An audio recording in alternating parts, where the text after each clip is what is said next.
आदाब। सहारा news network में आपका खैर मकदम है। आप देख रहे हैं आलमी सहारा। खबरनामा लेकर हाजिर हूं मैं मुइन शादाब। सबसे पहले एक नज़र सुर्खियों पर।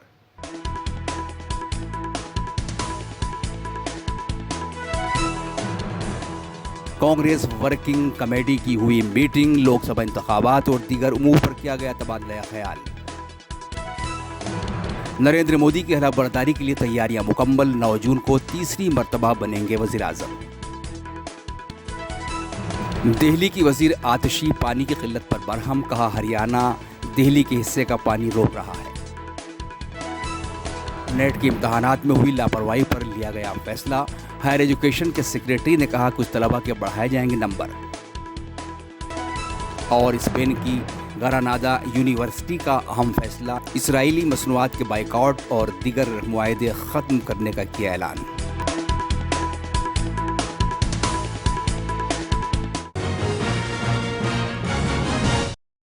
नरेंद्र मोदी की ताजपोशी को यादगार बनाने के लिए तैयारियां मुकम्मल कर ली गई हैं। खबरों के मुताबिक हलफ बर्दारी की तकरीब में दुनिया भर से 8,000 से ज़्यादा मेहमानों को मदऊ किया गया है। नरेंद्र मोदी की हलफ बर्दारी के लिए 9 जून की तारीख तय की गई है और इस तकरीब में कई ममालिक के रहनुमा भी शामिल होंगे। इस ज़िम्न में हिंदुस्तान के पड़ोस और बहर हिंद के इलाके के लीडरान को ख़ास तौर पर मदऊ किया गया है। साथ ही इस तकरीब में सफाई कारकुनान, मजदूर, ख्वाजा सरा और आम मजदूर भी शरीक होंगे। राजधानी दिल्ली में कांग्रेस वर्किंग कमेटी की मीटिंग हुई, जिसमें सोनिया गांधी और राहुल गांधी समेत पार्टी के तमाम अहम लीडरान मौजूद थे। मीटिंग में लोकसभा इंतखाबात के नताइज और दीगर उमूर पर तबादला ख्याल किया गया। कांग्रेस के सदर मल्लिकार्जुन खड़गे ने मीटिंग के अहम नुकात पर रोशनी डाली। पार्टी के सीनियर लीडर के.सी. वेणुगोपाल ने मीडिया से बातचीत की और पार्टी की हिकमत अमली से आगाह किया। Other than leaders participated in the discussion. We had a thorough discussion of 3.5 hours about the election results of 2024. We had discussed about the various issues like campaigning and our guarantee schemes. Certainly,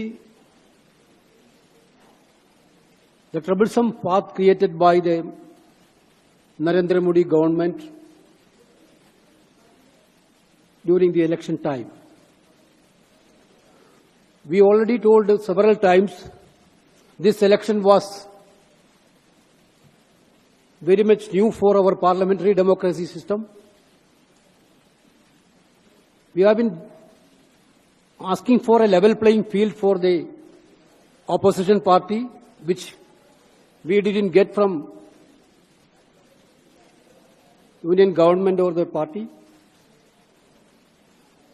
Despite of all these things, you people know that they frozen our accounts during the election time itself. They blackmailed some of our leaders with the ED and CBI and all agencies. Some of the people are fallen on the trap. Even though all this type of intimidation against the opposition party had been done by the government side, we have done a wonderful performance in the parliament election. Our journey was a very troublesome journey, very difficult period for us, but our Congress workers from bottom to top, workers to leaders, fought like a warriors to save this country, to save the democracy of this country, to save the constitution of the country. Now the CWC discussed. We had little bit problem in some of the states where we had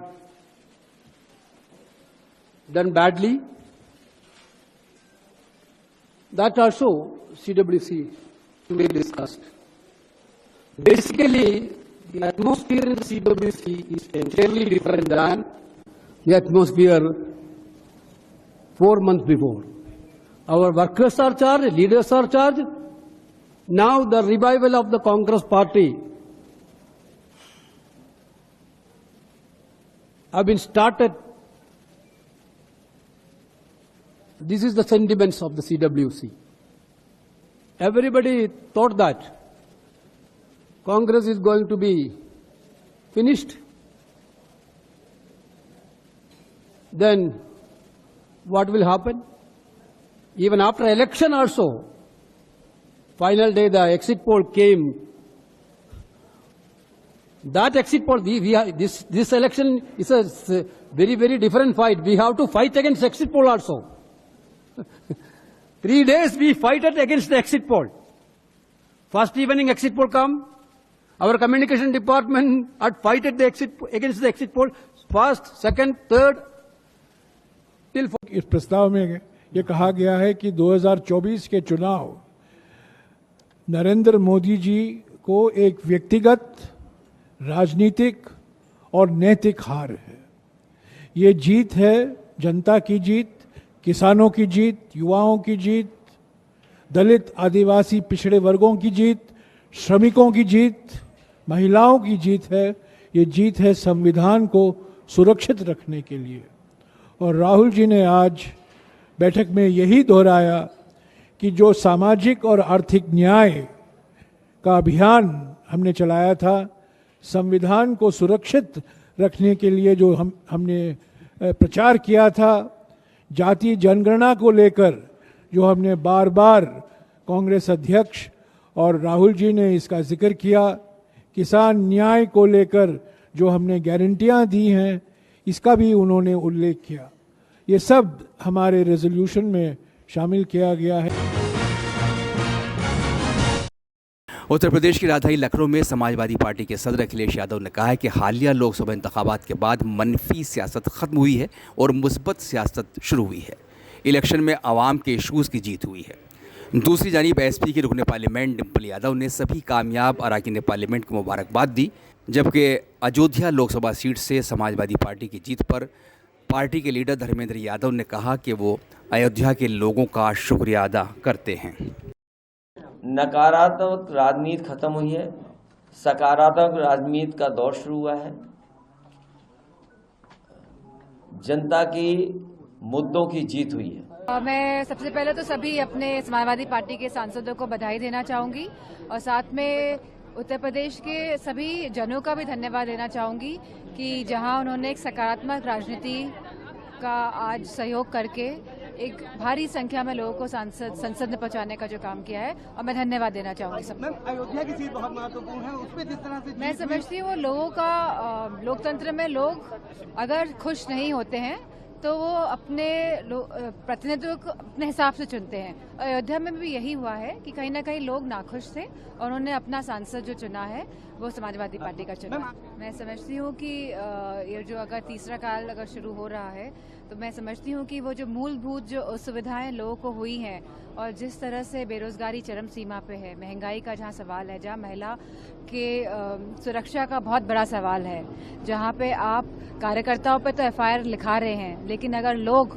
जो पीड़ित हैं, जो प्रताड़ित हैं, वो FIR लिखवाए जाते हैं तो उनकी एफआईआर कहीं ना कहीं नहीं हो पा रही है। तो इन सब जो जनता के मुद्दों का उस पर ध्यान दिया जाएगा तो मैं समझती हूँ कि जनता को भी सुविधा और सहूलियत पहुंचेगी और भाजपा की भी जो इमेज जो बनेगी उसमें भी सुधार कहीं ना कहीं। वहाँ के लोगों को धन्यवाद देता हूँ, आभार व्यक्त करता हूँ और वहाँ के लोगों ने जो आशीर्वाद दिया समाजवादियों को, उसके लिए विशेष तौर पे वहाँ के लोग आभारी हैं। लखनऊ में समाजवादी पार्टी के लीडर अफजाल अंसारी ने कहा है कि लोकसभा के साथ साथ विधानसभा के भी ज़िमनी इंतखाबात हुए हैं, हम उसमें भी 2 सीटों पर जीते हैं। बीजेपी वालों के हालचाल पूछिए, जो 80 में से 80 सीटों का दावा करते थे, आज उनकी हैसियत 33 सीटों पर सिमट गई है। सरकार लंगड़ी है जो बैसाखी के सहारे चलेगी। आवाम ने अपने रुझान दे दिए हैं कि वो नरेंद्र मोदी को इख्तिदार में नहीं देखना चाहते।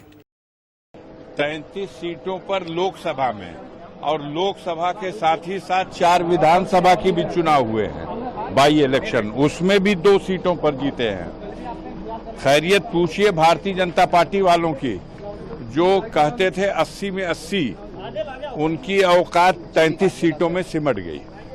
जो कहते थे 400 के पार जीतेंगे, वो 300 सीट तो हार गए। महज 240 सीटों पर जनता ने, अब लंगड़ी सरकार है, अब बैसाखी के सहारे चलेगी। जनता ने अपना रुझान दे दिया, वो नरेंद्र मोदी को सत्ता में देखना नहीं चाहती है। जितने दिन चले, उत्तर प्रदेश के लिए भी उत्तर प्रदेश की जनता ने लोकसभा के चुनाव से आगे के लिए बहुत बड़ा संदेश दे दिया है। दिल्ली सरकार में वजीर और आम आदमी पार्टी के लीडर आतिशी ने कहा है कि हरियाणा दिल्ली के हक का पानी रोक रहा है। उन्होंने कहा कि पिछले 5 दिन से लगातार पानी की मकदार घट रही है। उन्होंने बताया कि 1 जून को 924 क्यूसेक पहुंचा, 2 जून को मकदार 848 क्यूसेक हो गई। इस कैनाल से दिल्ली के साथ प्लांटों में पानी जाता है। अगर यहाँ पानी नहीं आएगा तो पूरी दिल्ली में अफरा तफरी मच जाएगी। उन्होंने कहा कि सुप्रीम कोर्ट पानी की दिक्कत सुलझाने की कोशिश कर रहा है। हिमाचल प्रदेश पानी देने को तैयार है, लेकिन दूसरी तरफ हरियाणा सरकार दिल्ली के हक का पानी रोक रही है और तयशुदा पानी छोड़ नहीं रही है। देखिए, आज हम वहाँ पे खड़े हैं, बवाना कॉन्टैक्ट पॉइंट कहते हैं उसे। मुनक कनाल से जो 2 सब कनाल्स आते हैं, एक CLC कहते हैं, एक DSP कहते हैं। ये दोनों सब कनाल मुनक कनाल से दिल्ली में पानी लेके आती हैं।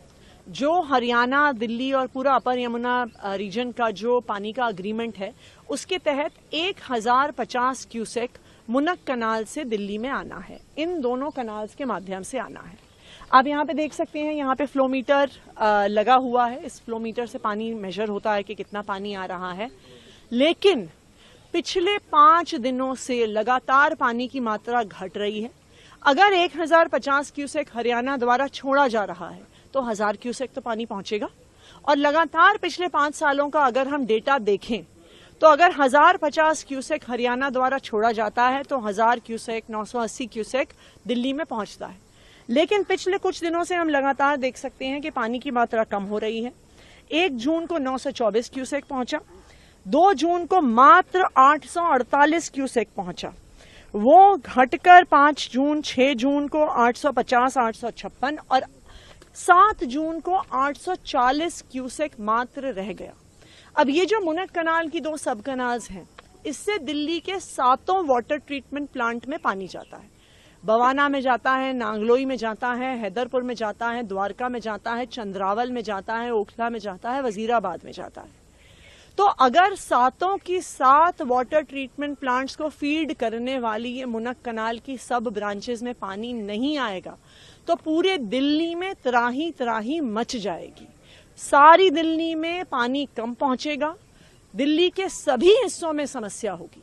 एक तरफ सुप्रीम कोर्ट दिल्ली की पानी की समस्या सुलझाने की कोशिश कर रहा है, हिमाचल प्रदेश और पानी देने को तैयार है। दूसरी ओर हरियाणा जो दिल्ली के हक का पानी है उसे रोक रही है और छोड़ नहीं रही है। छत्तीसगढ़ के नारायणपुर दंतेवाड़ा के सरहदी इलाकों में नक्सलियों और जिला रिजर्व ग्रुप DRG के जवानों के बीच तसादुम में 7 नक्सली मारे गए हैं। 3 जवान जख्मी हुए हैं। पुलिस के मुताबिक नक्सलियों के पास से हथियार भी बरामद हुए हैं।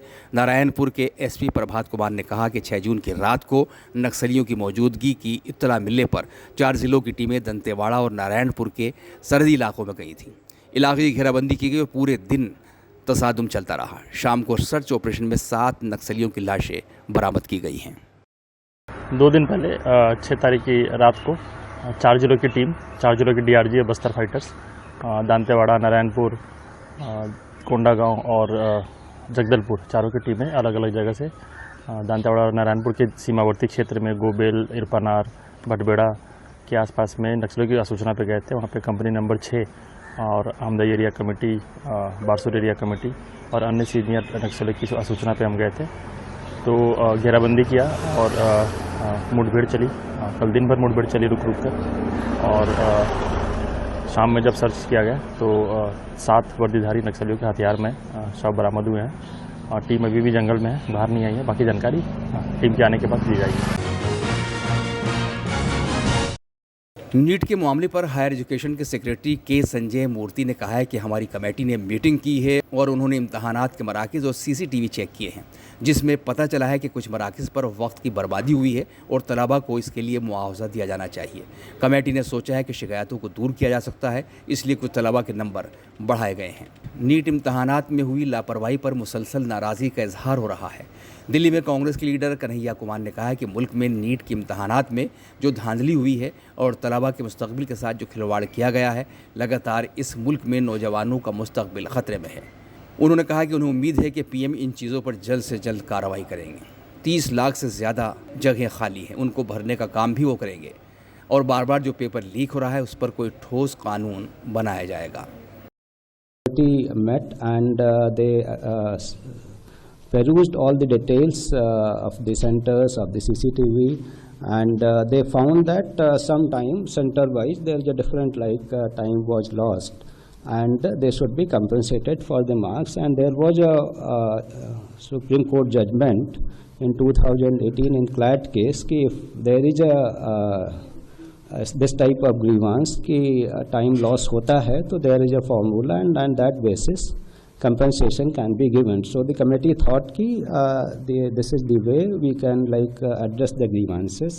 So during this grievances their marks have been increased, and due to that some students, the concerns which have come to the media is because of the certain candidates have got marks which are they have come in the topper. 6 candidates have come in the topper, 2 candidates have 718 and 719 marks. So that is how the issue came ki how candidate can get 718 and 719. So it is not because the number of questions +4 -1, but because of the scale formula the numbers can be 718 and 719 also. So we have analyzed all the things and transparently, and then declared the result. So this problem was happened out of 4,750 centers, it was limited to few 6 centers, and out of 24 lakhs it was only 1,600. So the integrity etc. of this exam throughout the country was not compromised.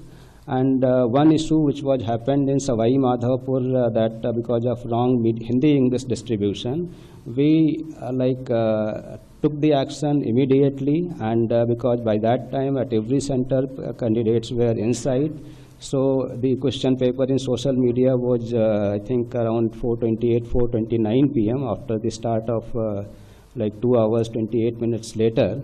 So we said that there is no paper leak, and we reconducted the exam at that center with a different question paper, and it went smoothly. And then there were allegations from some other centers that there is a possibility of paper leak. So we all again analyzed our system and denied that report through the press release on 6th of May. So the whole exam process has been very transparent, and the integrity of the exam was not compromised at all, and categorically stated in our press release. So we assure all the student community that the exam has been done with full integrity. So this is a brief of the things. देखिए, मोदी जी प्रधानमंत्री बनने जा रहे हैं 3री बार, उनको बहुत बधाई। लेकिन हमारे लिए अभी सबसे बड़ी चिंता की बात यह है कि देश भर में जो नीट में धांधली हुई है और स्टूडेंट के भविष्य के साथ जो खिलवाड़ किया गया है, और लगातार चाहे पहला कार्यकाल हो, दूसरा कार्यकाल हो या तीसरा कार्यकाल हो, इस देश में नौजवानों का भविष्य खतरे में है, अंधकार में है। तो मुझे उम्मीद है कि प्रधानमंत्री जी इन चीज़ों पर जल्द से जल्द जो है त्वरित कार्रवाई करेंगे। 30 लाख से ज़्यादा पोस्ट खाली हैं, उनको भरने का काम करेंगे, और बार बार जो पेपर लीक हो रहा है, प्रश्न पत्र लीक हो रहा है, उस पर कोई ठोस कानून बनाया जाएगा। और बड़े पैमाने पे देश में जो बेरोजगारी है सबसे ज़्यादा, उस पर जो है कोई नई नीति लाई जाएगी, लोगों को रोजगार दिया जाएगा। और अभी जो तुरंत का मामला है, आपने देखा होगा कि नीट एग्जाम के रिजल्ट के बाद कई स्टूडेंट्स ने आत्महत्या की है। 1 घंटे में 2 से ज़्यादा नौजवान आत्महत्या कर रहे हैं। तो ये एक युवा देश के लिए, भारत दुनिया का सबसे युवा देश है, सबसे चिंता की बात है। प्रधानमंत्री जी तीसरी बार जो है प्रधानमंत्री बन रहे हैं, उनको बधाई। लेकिन वो युवाओं और विद्यार्थियों के सपनों को जो आज तोड़ा जा रहा है, जिस तरीके से उनके भविष्य से खिलवाड़ किया जा रहा है, उस पर कोई कार्रवाई की हम उम्मीद करते हैं। राहुल जी के लिए क्या कहेंगे, क्योंकि आपके कई सांसद जो है वो ये कह रहे हैं कि अब उन्हें नेता विपक्ष का जो है वो संभालना चाहिए था। अच्छा, वो तो मीटिंग है, सीडब्ल्यूसी की मीटिंग है, सीपीपी की मीटिंग में तय किया जाएगा। हाँ, उसकी अपनी एक प्रक्रिया है। आप क्या सोचते हैं कि उनको अब देखिए, पार्टी को एक प्रक्रिया के तहत पार्टी चलती है और चलना भी चाहिए, तो भी बैठकों में तय होगा। इनाडू टीवी और रामोजी फिल्म सिटी के बानी रामोजी राव का इंतकाल हो गया है। रामोजी राव का हैदराबाद के स्टार अस्पताल में इलाज चल रहा था, जहां उन्होंने शनिचर की सुबह आखिरी सांस ली। उनके इंतकाल पर सदर जमहूरिया द्रौपदी मुर्मू, वज़ीर आज़म नरेंद्र मोदी ने दुख जाहिर किया है। टीडीपी के सदर एन चंद्रबाबू नायडू, बीआरएस के लीडर केटी रामाराव, फिल्म हिदायतकार एसएस राजमौली, मौसीकार एमएम कीरवानी और कई दीगर अहम शख्सियात ने फिल्म सिटी में रामोजी राव को खिराज अकीदत पेश किया। मुल्क में शदीद गर्मी पड़ रही है, जिसकी वजह से मुख्तलिफ मसाइल का सामना है। महाराष्ट्र के नासिक में पीने के पानी की किल्लत हो गई है। नासिक के एक गांव में पानी का बहरान है। ख़वातीन को पानी लाने के लिए मीलों दूर चलना पड़ रहा है। बांग्लादेश की वज़ीर आज़म शेख हसीना नई दिल्ली पहुंच गई हैं। वो नामज़द वज़ीर आज़म नरेंद्र मोदी की अहलबरदारी की तकरीब में शामिल होंगी। दुनिया भर के आला तालीमी इदारों में फ़लस्तीन की हिमायत में एहतजाज और मुजाहरे जारी हैं। स्पेन के ग्रानादा यूनिवर्सिटी के तलबा गज़ा के मज़लूमों की हिमायत में इसराइल के ख़िलाफ़ मुसलसल एहतजाज कर रहे हैं, जिसके नतीजे में यूनिवर्सिटी इंतज़ामिया ने अहम ऐलानात किए हैं। इंतज़ामिया ने इसराइली मसनूआत के बाइकआउट और मुआहदे ख़त्म करने का ऐलान किया है, जिसके बाद तालिबात के खुशी से आंसू छलक गए। आया सूफिया मस्जिद में हिफ्ज़ कुरान मुकम्मल करने वाले तलबा के एजाज़ में तकरीब का इनेकाद किया गया, जिसमें सदर एरादोन ने भी शिरकत की। हुफ़ाज़ तलबा ने कुरान पाक की कुछ सूरतें कोर्स में पढ़ी। मरमरा, अनातोलिया, इमाम हतीब हाई स्कूल और कुरान कोर्स ITO प्रोग्राम के अख्ताम पर हिफ्ज़ मुकम्मल करने वाले तलबा में सर्टिफिकेट तकसीम किए गए। ग्रैंड नेशनल असम्बली के स्पीकर नोमान करल तमूश, साबिक स्पीकर मुस्तफ़ा सैनतोप और इस्तंबुल के गवर्नर दाऊद गुल भी तकरीब में शरीक हुए। फ्रांस की राजधानी पेरिस में ओलंपिक्स खेलों की तैयारियां मुकम्मल हो चुकी हैं। वाज़ेह है कि 26 जुलाई 2024 से ओलंपिक्स खेलों का आगाज़ हो रहा है। खेलों के आगाज़ से कबल एफिल टावर पर ओलंपिक्स के शोहरा आफाक लोगों को रोशन कर दिया गया है।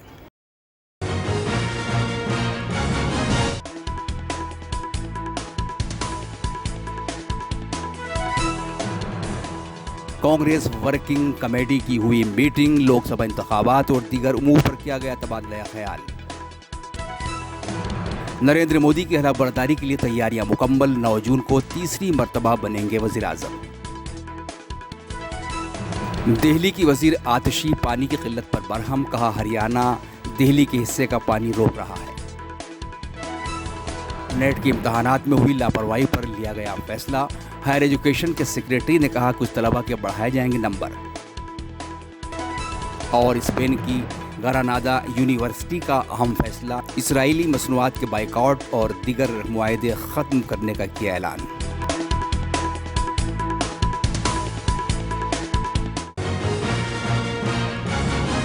खबरनामे में अभी इतना ही, इजाज़त दीजिए। आदाब। सारा प्रोग्राम